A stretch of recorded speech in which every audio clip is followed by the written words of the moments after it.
Good morning, everybody. Thank you so much for joining this panel at the Dementia Fiction Fest 2021. This panel, we're talking about writing non-fiction, memoir and biography. And we have a really great panel. I'm really super excited to introduce you to everybody. First of all, we have Dr. Lucy Burke, who works at the Faculty of Arts and Humanities at Manchester Metropolitan University, and she has published widely in the field of literary and cultural dementia studies. She is on the editorial board of the Journal of Literary and Cultural Disability Studies and is an Associate Fellow of the Centre for Ethics in Medicine and Society at Monash University, which I believe is in Australia.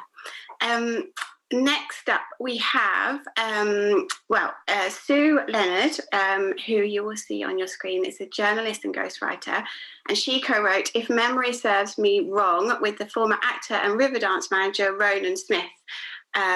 She has co-written 11 other books, 2 of them being #1 bestsellers. She's a prolific arts journalist, and Sue writes the Beginner's Pluck book column for the Irish Examiner. Born in Oxford, she lives in County Wicklow. And Ronan Smith is who that she has worked with. Ronan has had a distinguished career as an actor, director and producer, working in most of the major theatres in Dublin and with many of the island's leading companies on projects big and small, from the Gaiety Theatre pantomime to the iconic Riverdance. He has served in a voluntary capacity on many boards in the fields of education and health, as well as in the arts, and later became an advocate for the Alzheimer's Society of Ireland and a founding member of the Irish Dementia Working Group. Ronan lives in Lacken, County Wicklow. I hope I pronounced that correct. That's right. With his wife Miriam and their 2 children.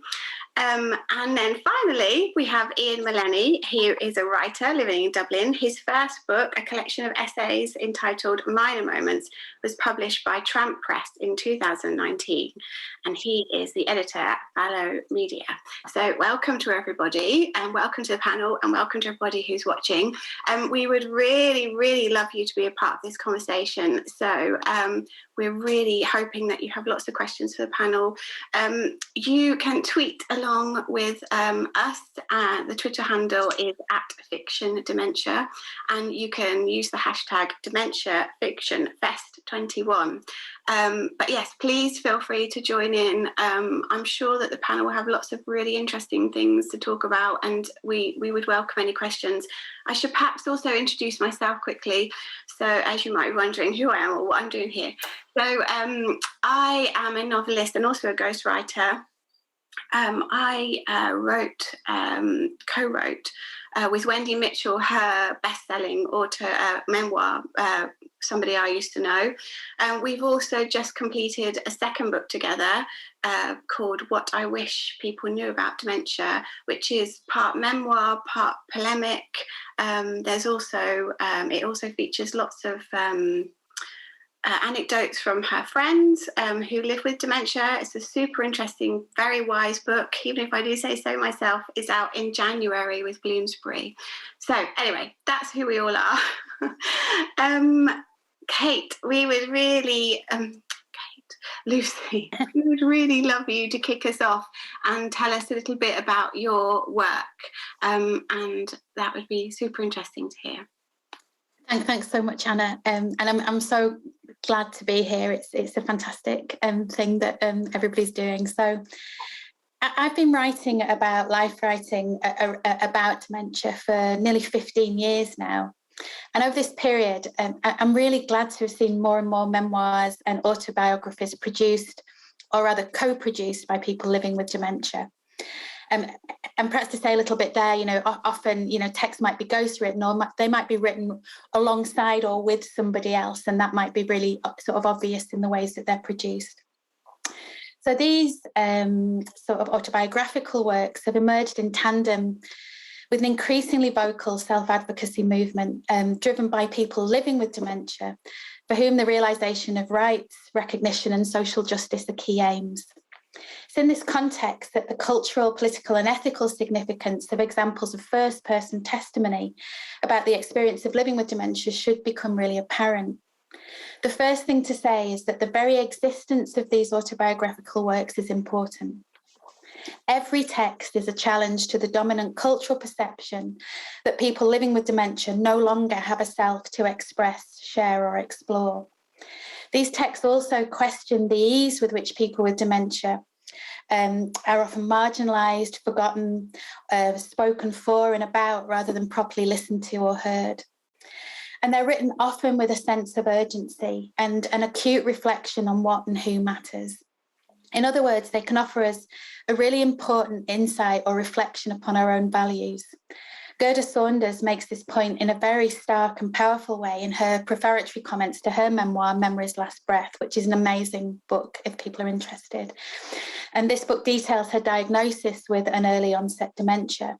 She says, this is a quote, "There's nothing like a death sentence, in my case, the premature death of my mind, to provoke questions about life."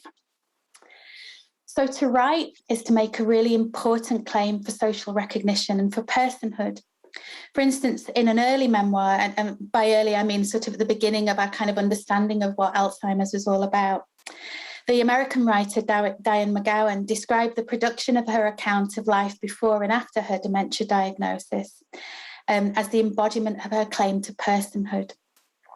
To you, she notes, you are holding a book in your hands. To us, you are holding our lives. So for McGowan, it was vitally important that she was not consigned to an empty medical category, in other words, viewed only as an Alzheimer's sufferer or a patient, but that she continued to be recognised as a woman with hopes, wants and needs. So I think that one of the most important things about biographical and autobiographical writing about dementia is that it refuses to reduce people to the contours of a diagnosis or to erase the characteristics and peculiarities that make us who we are. These texts remind us that people live with dementia in very different ways, and that these individual experiences of a diagnosis are shaped by a range of different factors: our jobs or careers, our faith, our environment, our history, and our culture. The field notes that make up Gerda Saunders' memoir, for example, reflect her endeavour to subject her, what she calls her daily misadventures, to what she also calls autoethnographic scrutiny, and to produce what she describes as an insider's account of the impact and meanings of her diagnosis. Her identity as a writer and as an academic is central to this work, both because scholarship, creativity and philosophical speculation suffuse and enrich the narrative, and because she experiences the cognitive losses associated with dementia particularly keenly, as someone for whom academic attainment has been a central pillar of her sense of self. So her book provides an unflinchingly honest account of the emotional and practical challenges of living with a progressive and incurable condition. She describes her increasing difficulties with dressing, cooking, short-term memory and spatial orientation, and concludes the book with a discussion of her plans for assisted suicide and the criteria that she wants her family to use to determine whether her life is one worth living. So writing by people living with dementia often produces a very different kind of life narrative to the kind of autobiographical text we might be used to reading. Many authors focus on sensory experience in the present. This ranges from an emphasis on physical touch, the experience of sound or of space, and often of intense interactions with the natural world. This often new appreciation of what it means to live in the moment is often one of the defining characteristics of the writer's self-experience post-diagnosis. For instance, Christine Bryden's Dancing with Dementia describes her experience of dementia as a process of the unmasking of what she describes as her true self. This self, she says, exists in the now, with no past or future. And I'm going to quote a little bit from her text. She says, "Living in the present is where our true self is. If we get too anxious about what might happen or what used to happen, we are really in our outer shell of ourselves, and that's not really us. I've come to the acceptance of living in the present and realising that it's a very special privilege to be released from memories and future worries. Like a bud, my true self encapsulates all the potential of what it means to be me in an eternal realm, not only in this earthly temporal existence. This being in the present, continually and eternally, is a new way of living, maybe even the essence of living." So Bryden's account is shaped by a very strong Christian faith and an unwavering belief that dementia brings one closer to the spiritual domain, and not everybody shares that idea. However, her emphasis on her self-experience as a form of being in the present is shared by other writers with dementia, such as Thomas DiBaggio and Diane McGowan, both of whom associate the cognitive losses of dementia with the emergence of a new kind of self. This is a self that operates outside of the kind of progressive logic of development that we conventionally use to frame our life experience. So in Living in the Labyrinth, Diane McGowan describes a powerful desire to touch and to be touched as the marker of her continuing value and existence of it as a human. In When It Gets Dark, Thomas DiBaggio describes his daily walks around the block and his acute receptivity to the changing environment and the natural world. The idea that our life story involves change, development, or becoming something new is replaced in DiBaggio's work by the portrayal of a life that's characterised by a kind of cyclical experience. His daily walks, the pattern of his days, the passage of one season to the next, and all the changes he remarks upon in his garden. So all three of these writers, Bryden, DiBaggio, and McGowan, describe a process by which one kind of identity that's founded on memory and narration is replaced by another that largely is in the present. This way of being lacks continuity with the past or orientation in relation to the future, but is nevertheless marked by a deep and meaningful interaction with the world, however momentary this might be. So to conclude, I think we've got a great deal to learn from dementia life writing. Not simply in its capacity to bring a very difficult and different experience to light and to remind us that people live with dementia and that they do so in very different ways.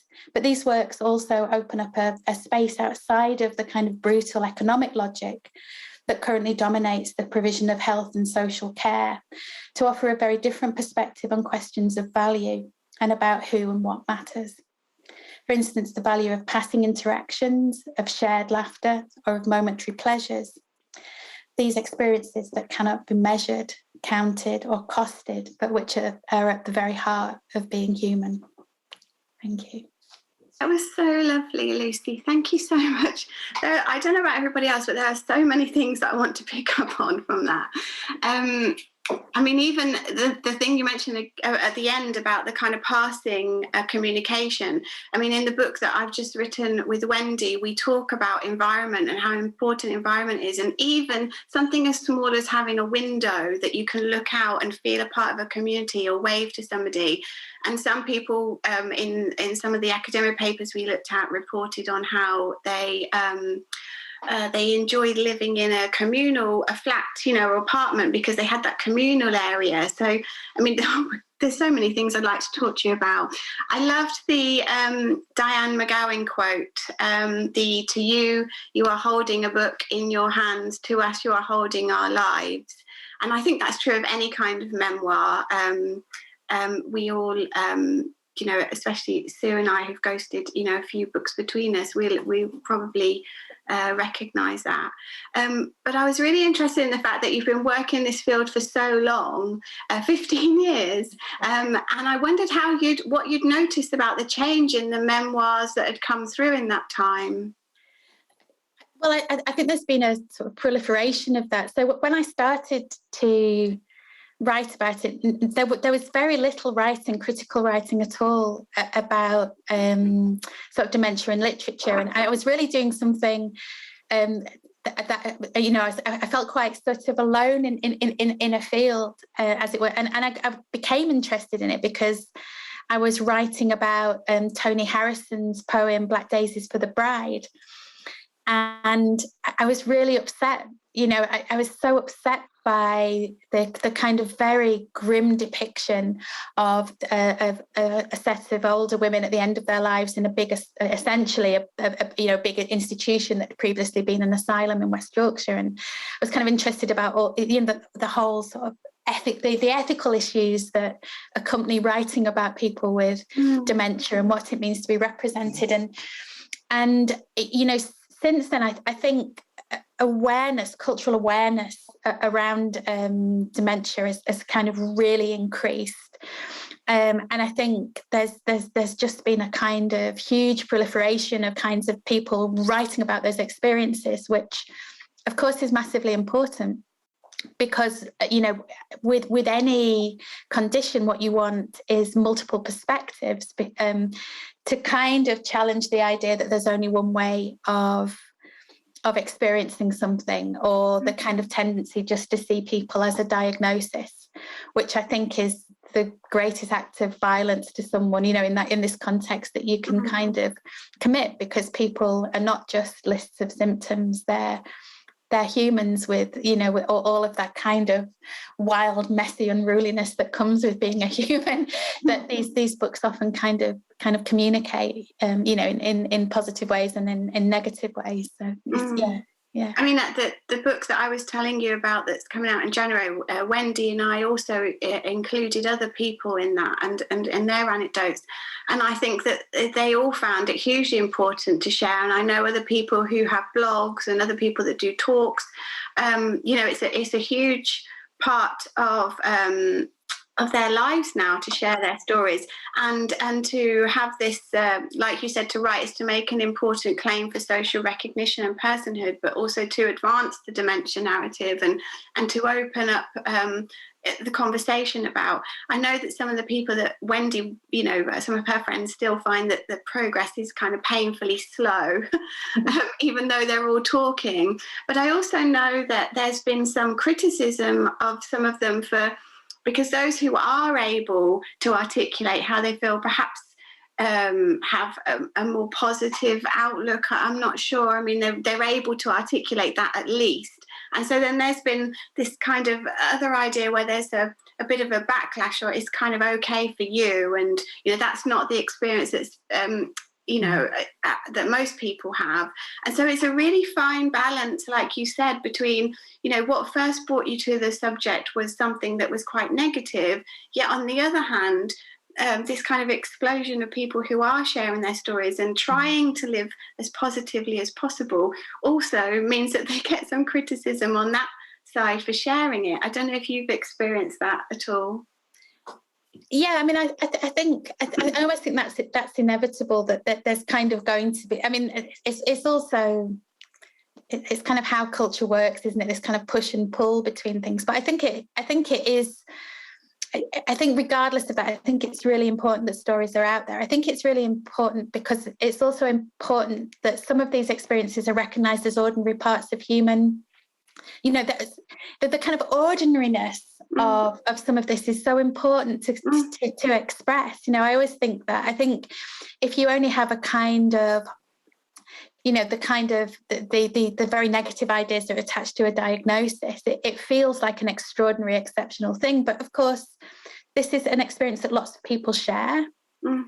And the more stories we have, the more ordinary it becomes. And then hopefully the more people can sort of understand and accept those forms of difference. And, you know, and we can sort of shift the conversation. So, yeah, I mean, I'm not sure what, you know, I guess that people who write books might not be sort of, you know, sort of part of the general population either. So that there's always going to be that issue. Okay. I think in Sue and Ian's work as well. I mean, both of them have shown the kind of lightness and darkness in terms of living with dementia. And I think you're absolutely right how vital that is. I don't know if you guys have any thoughts on what Kate's discussing. Well, there was one thing about this negative thing. Ronan in the book at one stage, he was getting quite sort of pissed off at a meeting, you know, one of the Alzheimer's Society's meetings, when there was this amazing positive spin being put on having the diagnosis. And he sort of rather grumpily said, and there's nothing positive about getting a diagnosis. It's almost as if he was expected to always be sunny and everything is great, and that there was a denial of actually how ghastly it is, you know. So, yeah, I think there's this, you know, this need to be positive is perhaps overstated. Yeah, I think Wendy says that she likes to say to people that it's important to live as well as you can with dementia. You know, it's not this idea that we must all live well with dementia. It's this idea of, you know, living as well as your circumstances allow you to. And that doesn't mean that everybody has to be sunny and positive, and that's just not realistic, is it? So not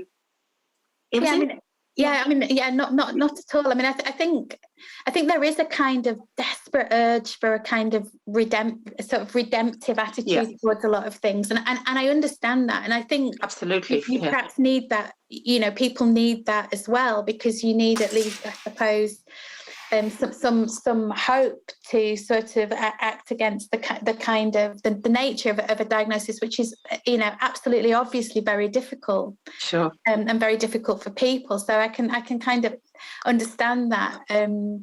I think we perhaps live in a culture where too many people place hope in, you know, a Google search to find the answer to whatever it is that we're looking for. It's like, you know, you sort of you Google the vitamin that's the answer to your problems or whatever. And I think there is that pull in our culture, which is about a fundamental kind of desire not to acknowledge the realities of being human, of mortality, of illness, and all those kinds of experiences. But I think what's great about fiction is often, or these texts, is often you get that kind of, you know, hopefully you get a sense of the kind of challenges, but also the fact that people carry on getting up in the morning, doing funny things, laughing with each other, being annoyed at each other, all of that stuff of everyday life, which, you know, is important as well. Sue, you made mention of Ronan there and his experiences, so it's perhaps time for you to give us a little introduction to your work together. That would be really lovely. Okay, well, Ronan Smith has theatre in his blood. A successful child and adult actor, he also took up a management role culminating in Riverdance and the Gaiety pantomime. But he's also an extraordinary man, always an engaging and amusing companion, devoted family man, and a loyal, very much loved colleague and friend, but a man with a strong social conscience, which I think he's always had. When his father, the theatre impresario Brendan Smith, started suffering from early onset Alzheimer's, continuing to work as he refused to acknowledge that he had it, Ronan, who was in his 20s then, helped protect his legacy. He intervened to make sure that his father's lack of function couldn't harm the Dublin Theatre Festival he had founded, or the Olympia Theatre, which he managed. Wishing to spread awareness of this then taboo condition, Ronan spoke of his father on the Late Late Show with Gay Byrne. I think he was the first person to speak in Ireland. And he took up this role again when in 2014 he was diagnosed with the same illness. And he also wrote his memoir, which was an extraordinary feat given the circumstances. In the later stages of this, I was fortunate enough to help him to bring it towards publication, which in many ways was a heartbreaking endeavor because he was deteriorating during that time. But it was also hugely rewarding. And it was made possible thanks to Ronan's writing talent, to the detailed diaries that he kept throughout his adult life, and to the very generous input of his family, his friends, and his former colleagues. So I'm going to do a short reading. And to give this a context, it's about 2 years before he was diagnosed. And in his life, he had finished with the Riverdance and the Parrot Queen experience, and he was being a gun for hire, basically, as a theatre manager and an arts manager. The next day, I woke early, and sorry, that's the wrong reading. Start again. Sorry about that.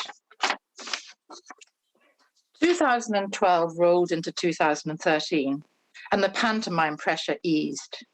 It was back to arts management consultancy work, something that was well within my capacity, so my stress levels evened out again. When I signed a major contract with the Science Gallery, based in Trinity College, Dublin, I was pleased. Employed as a temporary replacement general manager covering maternity leave, I didn't expect it to present any difficulties, but I was wrong. The Science Gallery, I soon realised, was a very ambitious organisation, and they were driving an expansionist agenda. Once I would have loved that. It was reminiscent of my early days with Riverdance. There was that same high-octane energy, the same ambition with lots of excitement and drive. All of this created a dynamic and thrusting atmosphere. But time had moved on since Riverdance, and my capacity had been left behind, along with my confidence and indeed my competence. Out of step, I was struggling to deliver. For a while, I carried on, thinking of the other times when an exciting challenge had spilled over into stress, a common occurrence for anyone in my line of work, since the line between the two is often a thin one. But one morning, arriving early before all my colleagues in order to get ahead and prepare for a meeting, things came to a head. I was collating papers into folders for each of the 6 attendees. A simple task, one a child could do. Yet I kept making mistakes. In fact, I kept repeating the same mistake. I couldn't understand why, and shaking my head, had a good talk to myself. Just get it together, will you? I muttered as I took stock and started again. It didn't work. Another mistake. I slowed down and tried yet again and got it wrong. Then I sat back, breathed hard, and had a good think. Why was this happening with such a simple task? I realized with dismay that this was a real dysfunction. I had to acknowledge it. Something wasn't right. And then it hit me hard, right in the gut. I was acting exactly the way my father had. Sitting there quietly with a sick feeling in my stomach, I remembered that day I walked into my father's office and found him aimlessly ransacking sheaves of paper. Clearly frustrated, he'd been tossing them hither and yon. It had been the moment I had accepted, once and for all, that all the fears I'd nursed about my father's capacity were true. He had a problem. And so, now did I. That's it. Thank you so much, Sue. I think we're going to hear from Ronan himself now, aren't we? We are, yes. We have a video that we're going to play. So yeah, it's really nice to. This was recorded very recently. Okay. Yeah. This book is so important in raising awareness about dementia, about Alzheimer's, and what it's like to live with Alzheimer's. And that breaks down stigma, it brings it out of the shadows, and it is a very good place to be in. So thank you so much for doing that, because you've already done so much, and now you've written a book as well, you know, and the book is doing well. It's such a good read. It's really beautifully written. Yeah, it was something that came in quicker than I thought it was. It came, and I think it was probably a lot of number of people in the context would be they would be mixed, and I think it's important just to have a very open view, not trying to do too much to mimic something or whatever that might be. But I just think that it is it's very important that it has to be worked in this way. That would be my view. You must be very proud. And Miriam, you must be proud too. Oh, well, I'm proud. Mind you, didn't take a book to make me proud of Ronan. You liked working on the pantos and the Gaiety as well, didn't you? The Christmas panto. Yeah, that was a big. Oh, I really loved those such a joy. Yeah.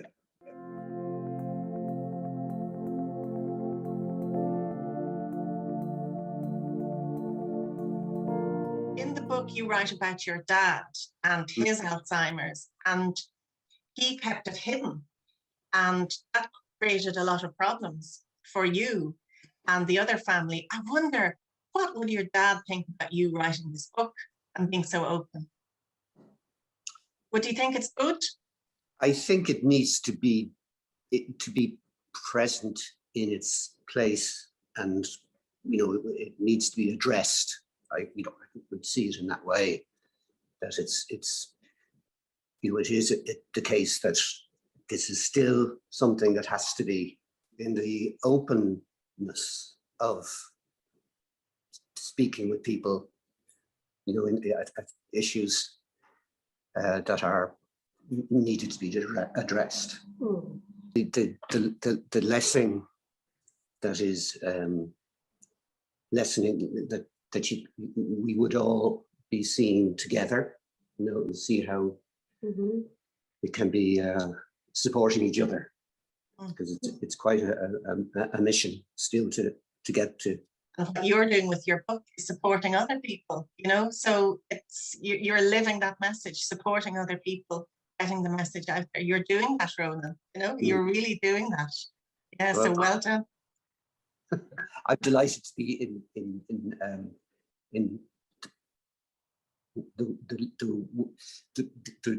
the doing of this is still to be done.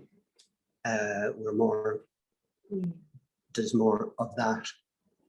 And I just think that it is important for people to have a real insight of their own selves, and then the idea of this, what's the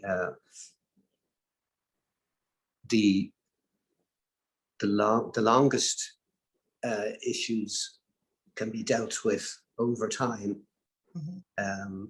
But I think it is going to be very solid.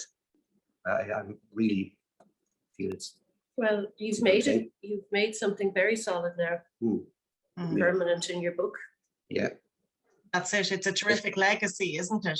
Together with all of the presentations you've given and the videos and the interviews, but now the book is something very, very specific and very solid that people can read for a long, long time. There it is. You recognize that?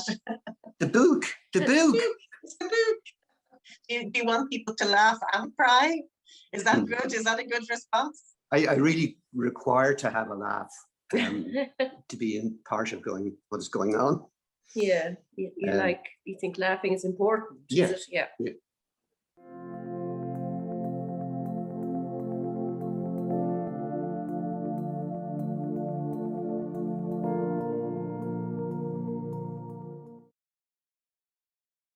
That's you. Yeah, that's no. you. I'm not saying that's me. That's you there on the screen. Yeah, no. It's you. Aren't you gorgeous? Leave that to yourself. I hear you're very good at the ping pong. I hear you're very good. Is that true? You are. Go on. His biggest achievement, Tina, was marrying me. Well. Yeah. You said it, Miriam. You said it. Ronan, do you agree your biggest achievement was marrying Miriam? Yes, definitely. The answer is yes, Ronan. Yes, okay, yes. Yeah, great.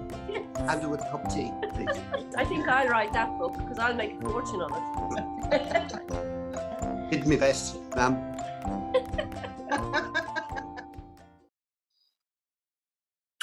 It was so nice to hear from Ronan. Just a reminder to everybody that we would love to hear questions. So if there's anything that came up from Lucy's presentation that you would like to discuss further, we'd love to hear from you. Also, a reminder that you can use the Twitter handle @FictionDementia and the hashtag DementiaFictionFest21. So back to Sue. Sue, I would really, as a fellow ghostwriter, there aren't many of us around, are there? I would really love to hear about your process of working with Ronan and how that was for both of you. I was brought in at quite a late stage. He had been working on the book for years and years and years. Well, 14 to 19, 5 years by the time I came in. And he had written 35,000 words, and he writes very well. Slightly formal style, but really, really good writing. So I had the basis of it there. He stopped when he could no longer find the words, and it became more of a pain than a pleasure to him. He has an amazing gang of friends who got together and wanted this book to be published, were told that they needed a ghostwriter, came to me, and I first met Ronan November 2019. And for about 3 months, I interviewed the two of them. And he was very chatty, and you couldn't tell in conversation that there was something terribly wrong. But if he tried to make a cup of coffee, it was things like making a cup of coffee. He couldn't do it. He was at the stage of going for meetings by himself on the bus, but losing his sense of direction for a few minutes, leaving things behind, losing things in the house.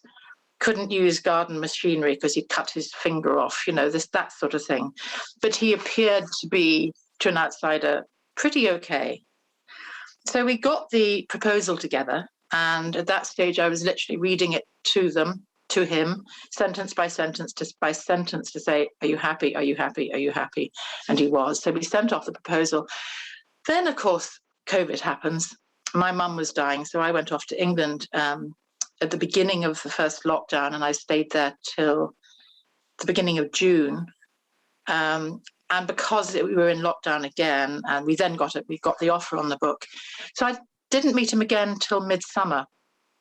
And there'd been a big deterioration. It was very interesting, Lucy, what you were talking about, how important interaction is. And I'm sure for everybody suffering from dementia, lockdown has been terrible because you've lost that. I mean, he had, these band of friends would be visiting him every week.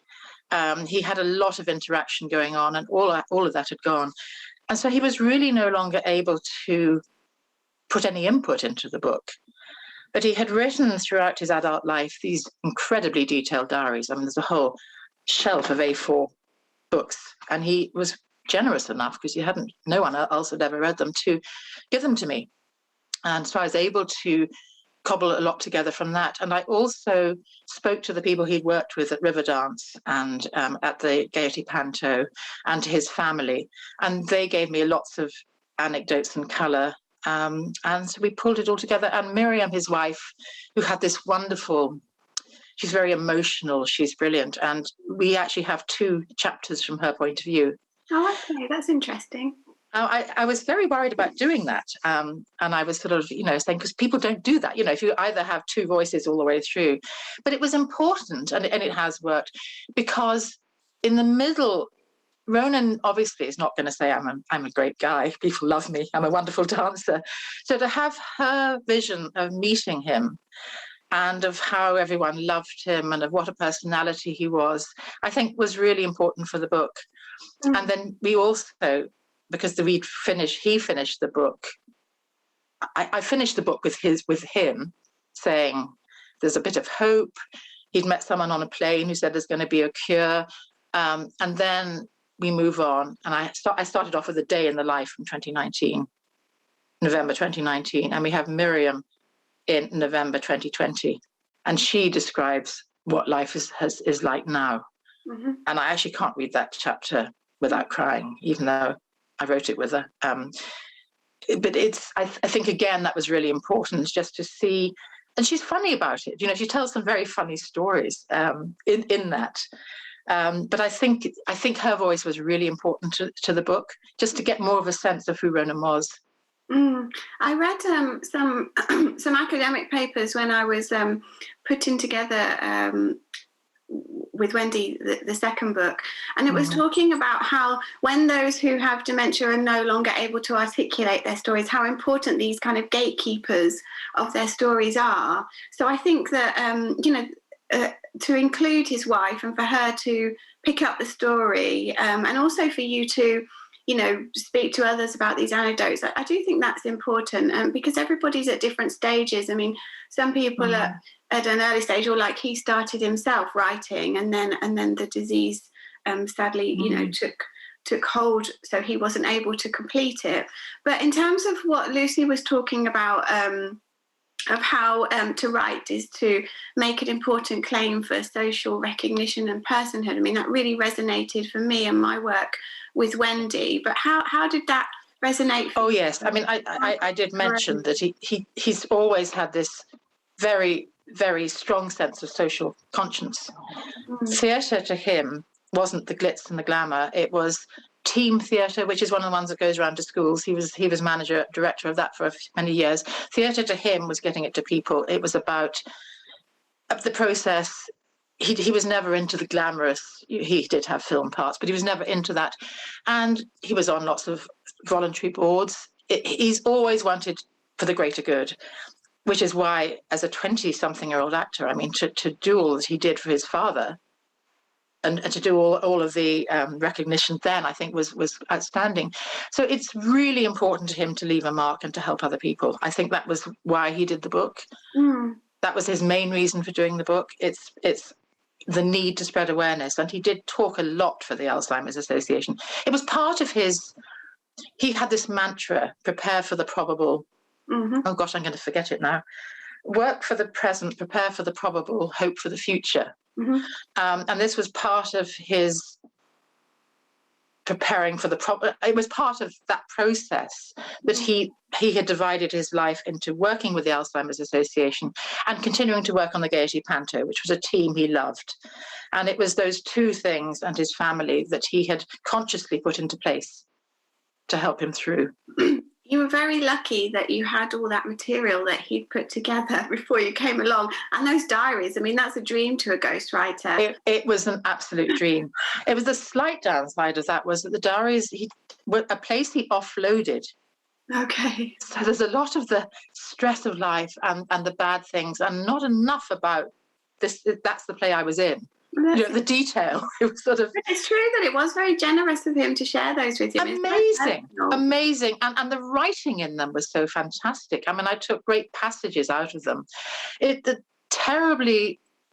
sense of, I mean, it was a very difficult thing that I couldn't say to Ronan, can I include this passage? Is that okay? Is this passage all right? Are you happy with me saying this?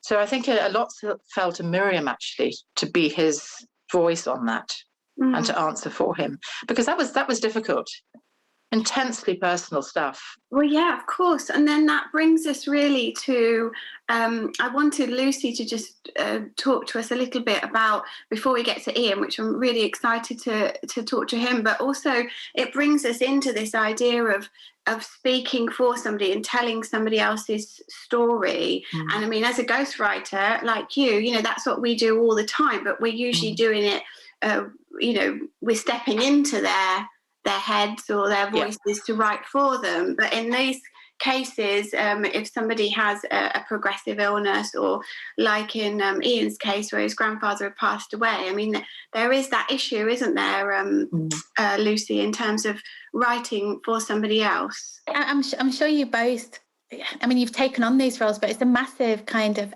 ethical there's a kind of huge, lots and lots of kind of ethical questions that you have to ask. Yes, there are. What does it mean to represent someone who no longer has the capacity potentially to consent or to challenge that representation? That's what really drew me into thinking about dementia in kind of creative writing as well. Like, what does that mean to do that, to take someone's story? And what does it mean not to? Because I also think there are huge kind of ethical issues with not telling stories, with not kind of illuminating experiences that are so often kind of hidden away. So, often end of life with particular kinds of conditions like dementia is something people choose not to want to read or hear about, but actually it's enormously important that we do, and that we we make those experiences kind of part of the breadth of being human, and we don't deny them. So I think there's a lot of kind of ethical issues there. One of the things that also prompted me to write about this was at the same time as I started to get interested in it, my grandma was essentially dying. She had a vascular dementia. And I was really fascinated by the different ways in which different members of my family narrated what was happening to her. So my mum was and my auntie were very much, this part of her brain isn't working, and this is why she's swearing like mad in this place. Like, this is a woman who was like so religious, she would never.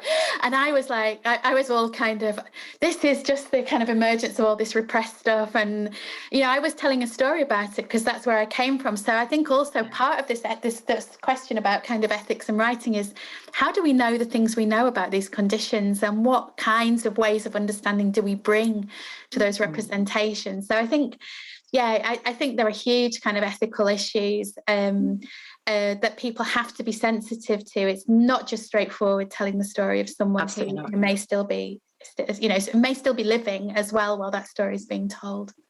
Ian, I'm so desperate to bring you in at this point, because I know this is a big theme in your writing. Do you want to respond to some of the things that Lucy was talking about? Yeah, sure.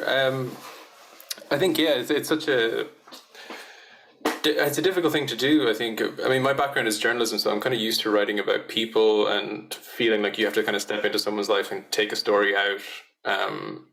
That's kind of the job. And obviously, in the case of the book, my own book, it's different because it's my life and it's my family's life, and so there are even more sort of like considerations to be had there in terms of what you're setting people up for and how you're going to have to live with the consequences of what you decide to put in the book. So there's all sorts of questions. Some of them are, you know, I consider them as sort of guideposts for me in terms of writing, is like, what am I taking from these people? What am I using from their lives for my own purposes? Like, I think, you know, what's the Joan Didion line of like, writers always selling somebody out. And you're like, how can you write without selling people out, or like without divulging too much of them or using them for your own purposes? And I think that was like super, super important to me. Like, there'd be times where you'd be writing about something and you'd be like, do I need this? Like, do I really need to include this scene? Or like, is this, what is this actually, what purpose is this serving? And, you know, is this crossing a line? Am I using it just for scene setting, or like to convey something that maybe is not quite shock value, but at least, you know, has something like an intensity about it, or to make people feel something directly? And I think most often I would come back from that and decide not to use it because it just didn't feel like, it felt like I was trespassing, or just kind of not leaving people their privacy. Like, I'm not really trying to divulge their secrets or my own secrets or anybody else's. Like, it's really just about thinking through the issues at hand and not sort of. It's so difficult to be your own editor in that way, though, isn't it? That's the job. You know, it's kind of, you have to be super honest with yourself to ask those questions. I think that's the big thing. It's like, if you're not being honest with yourself, then you're definitely not being honest with your reader. And you know, you have to, particularly when it comes to something like this. I mean, I'd expect that of any series writer in any book, but I think when you're dealing with other people's lives, and particularly someone like Lucy says, who can't respond, you know, can't have their own say, can't reject what you've said about them, or, you know, add to it or color it in their own way, you have to take on that responsibility yourself. And so it's, you know, if you take it seriously, those are the questions you have to ask. Would you like to read us a little extract of Sure. your essays selections? Sure. The bit I've picked out is quite theoretical, I suppose. The rest of the book is kind of more first person, I suppose. But I kind of wanted a bit towards the end where I kind of let the more theoretical academic side loose for at least one chapter, just for my own sake. So this is a bit from that chapter. It's called A Deathly Thing. The experience of Alzheimer's is first and foremost a loss of temporal familiarity. It is the fatal disruption of an internal cohesion which we normally take for granted.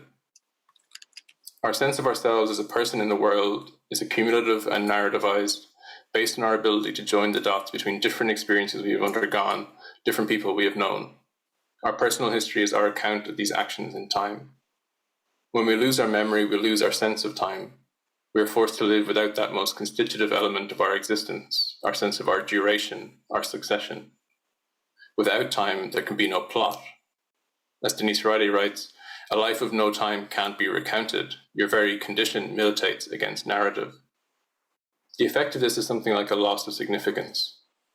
An action or an event severed from the history that led to it is void and without consequence. It leads to nothing. The whole notion of directedness has gone, Riley says. The event floats without any weight. It doesn't mean anything, either as an inflection of past events or as an indicator of events to follow. To be informed of an action of our own that we have forgotten is to be forced to take a position in relation to that action, not ownership in the usual way of saying, I did that, but in something more like moral judgment. I wouldn't do that. I can't believe I did that. The subjective experience is drained away, and the brutish objectivity of a fact in isolation is all that remains. Motivation is irrelevant. The Alzheimer's patient cannot say where they were. Steps cannot be retraced. They take on the air of a convict. They have no alibi. As soon as we are ill, John Berger says, we fear that our illness is unique, undefined, illimitable. The newly arrived sickness is a threat to our very being. It shares in our own uniqueness, he says. This is particularly true of Alzheimer's, which attacks and undermines our very being, our sense of who we are and what we're doing in the world. Every case of Alzheimer's is experienced as completely unique because it is a disease that operates on the bedrock of our uniqueness. Patients, Berger notes, are typically quite relieved when their illness is named. Whether the name means anything to them is unimportant. It is the name that allows them to have their complaint recognized. They're not making this up. This is a real thing. This is how it works, and this is how other people have dealt with it. Armed with the diagnosis, the patient is protected from the ambiguity of their disease. The disease is with them, but not of them. It is depersonalized. Alzheimer's is not so easily cordoned off. Because it is still incurable, because it is so terribly unique, naming the disease does little to strengthen the patient's position against it. It only serves to confirm their uniqueness and to make explicit the distinction that from now on will separate them from everyone else. Worse again, their uniqueness is an erasure.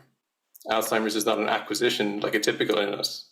It is not a cancer or an infection, but a loss barely visible on the surface of the body, a wound that seems to grow from the inside out. A loss that cannot be repaired, only observed, and that has at its end a total blank nothingness. The naming of Alzheimer's disease is not a positive defense against its effects. It is a wall behind which the struggle of the self to be recognized as more than its disease must take place. The frustration and bitterness of this struggle for recognition is unbearable because the struggle itself is, in some sense, the disease. The pain is rooted in our diminishing sense of ourselves and our place in the world. The sense that we are being erased. All frustration magnifies its own dissimilarity, Berger says, and so nourishes itself. The Alzheimer's patient is unique in the erasure of their own uniqueness, a vicious feedback loop of frustration, a great dialectical joke. That's it. Thank you so much. That's so thought-provoking. We were talking earlier with Lucy about this kind of desire of people to read dementia narratives with that redemptive quality, and obviously, sadly for you, your grandfather passed away. So I wondered, if you had any thoughts on that, about this need to, especially in terms of these positive narratives on dementia. Yeah, I think I'm probably not the most positive person in the world anyway, at the best of times, and I tend to distrust relentless positivity, I suppose, which is, I think, a fairly constituent part of modern life. But I certainly, when I started writing the book, I knew what the ending was because, even though I'd been sort of working on it and thinking about it for many years while my grandfather was alive, I only started writing it in earnest, I suppose, afterwards. So I knew where it was going, and there was no. I had to, it's in the last chapter of the book where I said there's no redemption in the work itself. There's no sense of catharsis or anything like that. I'm not interested in that. I'm only really interested in the sense of capturing the reality of how it feels and using it to think through the issues that it raises, rather than having to feel like there needs to be some sort of upturn at the end or some sort of positive message that you can take from it. When I wrote it, and still I don't know that there is a positive message. I don't feel like I have gotten anything particularly positive out of writing it. I have some degree of clarity about things maybe, but in terms of some of the main questions in the book, like, do I feel closer to my family? Do I feel closer to the place where I grew up? Do I feel a greater connection to those stories? No, I don't. And it might be nice if that was the other way around. I was a changed person by the end of it, or anybody else was either, but it's not the case, I don't think. And again, it's part of being honest with yourself about what you're doing and why and what you're hoping to get out of it. So yeah, I understand. I think that the reality of any situation is what people should come to a book for. They come to a book for truth, and as writers, we're always nudging towards that truth. That's our journey with writing. There is humour in your book, though. Of course, yeah.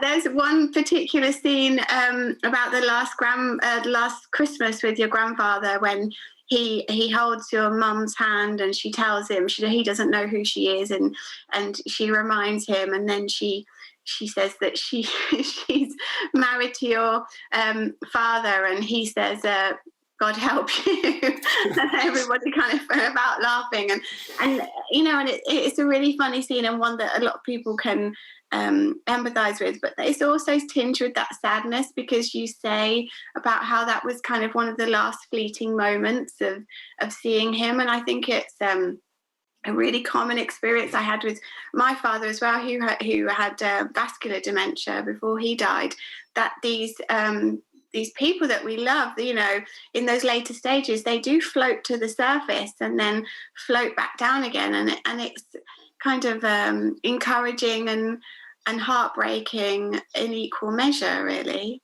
I think it's like, I mean, if I was to look back at the actual anecdotes about my grandfather in the book, or the moments when he speaks, mostly in the book, is mostly funny. I think there's multiple reasons for that. One, he was a very funny man, and he liked to have a laugh with people and joke with people.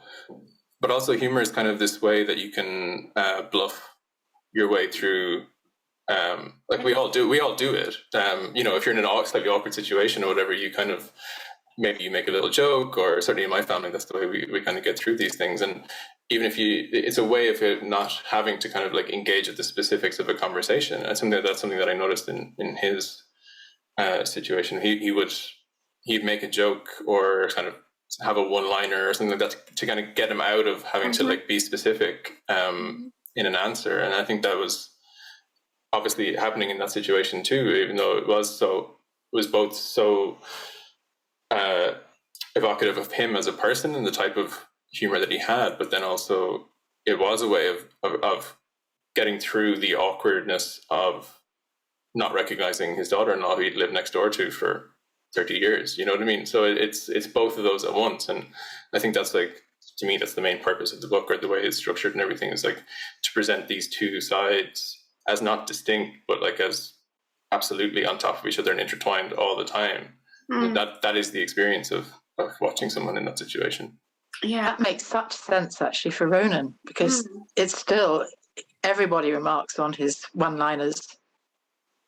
Yeah, same for Wendy. I mean, every time that we had some, you know, one of her humorous asides in there, she loved it, because that for her was expressing her personality as well. And like you said, you know, your grandfather was a very funny man, so why would that not be a part of your work? I also there's a question here that says, what can the essay do and achieve in terms of dementia narratives which Memoir and Biography can't? I wondered if you had any thoughts on that, Ian. Yeah, I guess I kind of don't attach the word memoir to what I've written, certainly in Minor Monuments, just because, one, I was in my mid-20s when I wrote it, so the idea of writing a memoir at that age just seems frankly ridiculous. But also I think it's kind of like, for me, the essay as a form is about thinking out loud, really. You have some sort of like notion in your head and some sort of compulsion to think about something, and you use the writing as a way of kind of making it clear to yourself and hopefully to other people as well. Whereas it's not really recounting what's happened or in any kind of linear sense, or like, you know, and then it's much more, it gave me a freedom anyway to pull in things that I was reading and to think about things from a slightly different angle, and hopefully that separates it from just being a straight memoir, even though it does proceed mostly chronologically, but it hopefully shouldn't feel quite like that. There's a whole, you know, the longest essay in the book, like, it doesn't deal with my grandfather at all, you know, or anything personal to me. So, you know, I wouldn't have been able to do that. I wouldn't have been able to get away with it, I think, in you know, a traditional memoir. And I think hopefully that there's something to be gained from taking that sort of slightly more wide-ranging and sort of view on things. I wonder, but I just wonder if it's something to do with that question of the ways in which we know things. In other words, an essay allows you to kind of explore different facets of knowing something in a way that perhaps a conventional memoir or kind of piece of life writing might not. Because I think one of the issues that always comes up for me when I read very coherent first person narratives is that they kind of imply a knowing, stable writing subject, which the content of the text is challenging all the time and suggesting it isn't quite there. So I think there's something interesting about form in this sort of set of writing that, you know, is worth, you know, I think probably you're doing it in an essay form enables you to explore or address. Definitely. I think, you know, for me, obviously with my grandfather, there's a state of sort of unbecoming. He's unlearning a lot of things. He's, you know, certain things are becoming disentangled in his life. At the time when I was working on this, I was learning lots of things. I was becoming an actual human being, an adult person. You know, in relation to my family, as you know, you at a point where you're separating from your family. Like the book, actually, the earliest point in the book is pretty much the days after I finished university, and then over say the next 6 or 7 years. So like it was to me a time of like I was changing a lot, and I was learning a lot of things, and his subjectivity like was quite unstable at that time, and I think mine was probably similar. And I think you're dead right, like being able to play with what you know and what you don't know at a time and show the work of coming to know. You know, I think that felt like a very important part of the writing. Mirror images, perhaps, in terms of myself and my grandfather, in my head at least, anyway. Thank you, Ian. There's a question here of which I would kind of like to put to all of you, which says, while I see how important it is that we could be gatekeepers of stories of people with dementia, I would like to ask the question how we support and see people with dementia and the stories they want to tell us now. I wondered if any of you have any thoughts on that. Kate, God, I said Kate again. Lucy, I'm so sorry. It's fine. It's fine. Look, your surname, that's the problem. Oh, because you know a Kate, right? Okay. Yeah. Yeah, that's fine. So the question is really, how do we support people? I mean, I can talk about sort of things that I've been involved in. So you know, there are. Yeah, I've been involved in. I was involved in a project where a company took The Tempest, and we worked with people in a residential setting to use the Tempest and to explore. To really invite people to express themselves through something that wasn't conventional storytelling. So often I think that it can be difficult and perhaps even stressful for some people to be asked to tell a story in a kind of coherent way, or to remember. Sometimes that can be more difficult, but I think what everybody said here is that people's selves come through certain kinds of, in certain contexts, and we engaged in something which was very much about people sort of saying something about themselves, but through creating poetry and puppetry and things like that together. So I think there are different ways in which we can understand the telling of a story and the expression of a self when people are living with dementia.